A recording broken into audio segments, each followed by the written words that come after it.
Ada dulu pernah dicoba misalnya anak-anak sekolah itu disuruh ikut traweh, lalu minta tanda tangan imamnya, hal begitu untuk supaya beribadah lebih tekun misalnya begitu.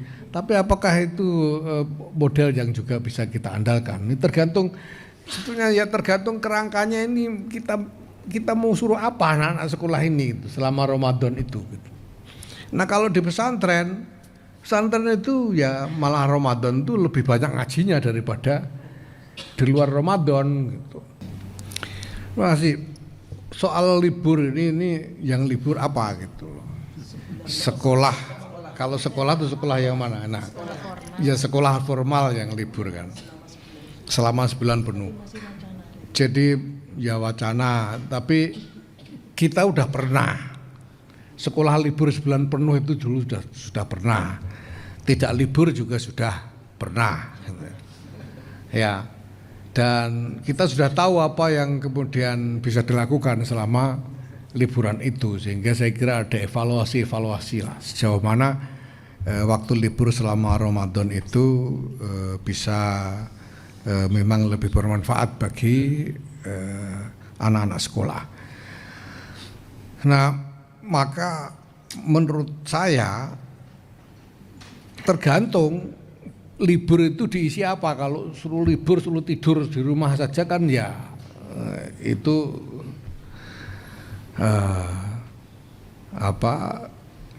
tidak seperti itu yang kita inginkan toh. Karena kenyataannya sekolah sambil puasa juga enggak apa-apa, itu sudah kita coba juga enggak apa-apa. Nah, kalau libur itu selama libur disuruh apa itu masalahnya. Ya. Nah, ini yang saya lihat selama ini belum pernah ketemu model yang bisa diandalkan. Ada dulu pernah dicoba misalnya anak-anak sekolah itu disuruh ikut traweh, lalu minta tanda tangan imamnya, hal begitu untuk supaya beribadah lebih tekun misalnya begitu. Tapi apakah itu model yang juga bisa kita andalkan? Ini tergantung, sebetulnya ya tergantung kerangkanya ini kita mau suruh apa anak-anak sekolah ini gitu, selama Ramadan itu gitu. Nah kalau di pesantren itu ya malah Ramadan itu lebih banyak ngajinya daripada di luar Ramadan gitu. Kalau di luar Ramadan itu ngaji paling-paling sehari 3 kali kalau pesantren rasional itu ya. Ba'da subuh, waktu duha, kemudian habis maghrib atau habis isya. Tapi kalau Ramadan itu sehari bisa 6-7 kali ngajinya itu, bisa sampai jam 12 malam menjelang sahur baru selesai. Jadi menghabiskan, karena idenya adalah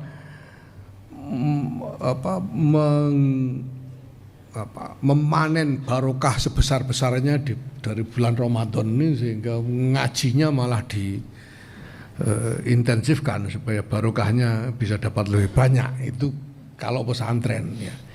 Nah, anak sekolah ya mungkin baik libur penuh sebulan, tapi disuruh apa? ini dulu, ini yang harus dibangun dulu. Ramadan itu digunakan untuk apa bagi anak-anak sekolah ini gitu. Apalagi kalau kita ingat dengan anak-anak sekolah yang non muslim gitu. Nah, apakah yang non muslim ikut libur gitu? Nah, kalau ikut libur disuruh apa? Ramadan non muslim itu kan juga harus dipikir gitu loh.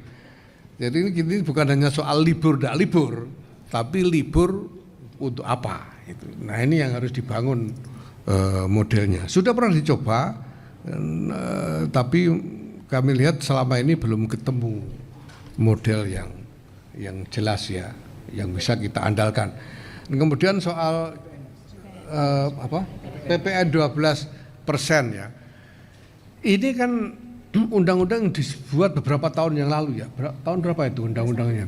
Tahun 2021 ya. Itu undang-undang tahun 2021 yang kemudian di situ ada klausul diterapkan tahun ini begitu kan.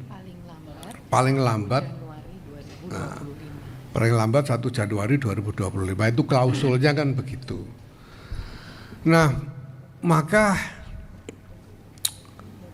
sebetulnya pertama sebagai kebijakan itu sudah jadi keputusan politik, sudah jadi undang-undang.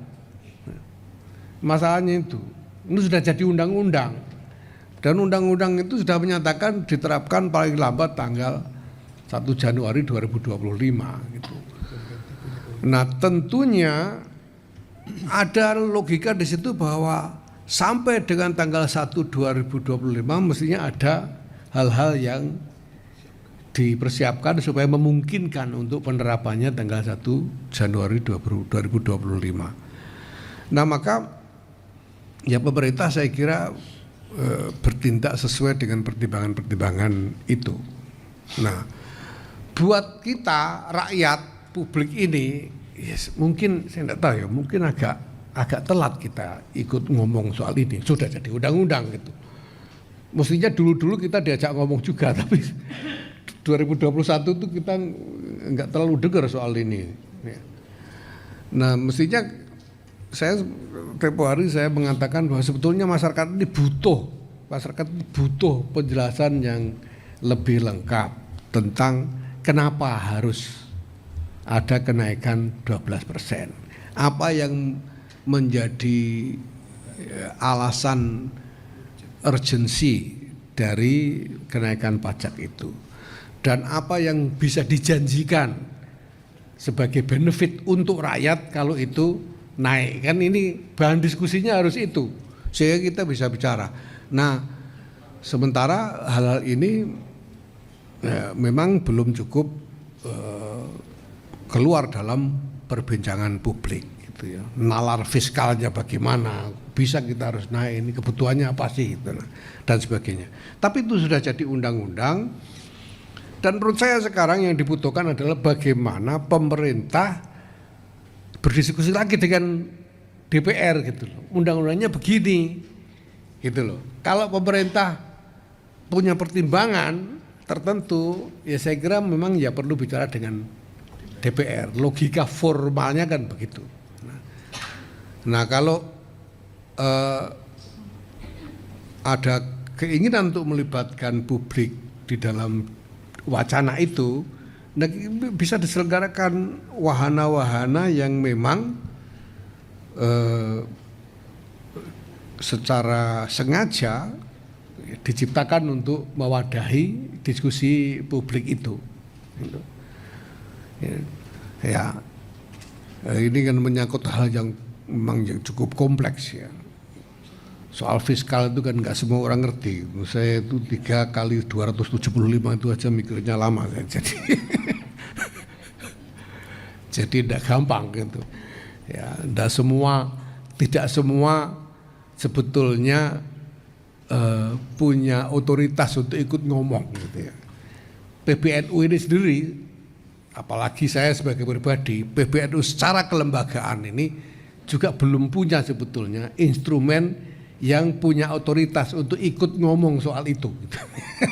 Maka yang bisa kita lakukan ya mendengar dan kemudian mungkin bertanya untuk minta penjelasan lebih banyak mengenai hal ini. Nah, kemudian yang sudah ya, monggo.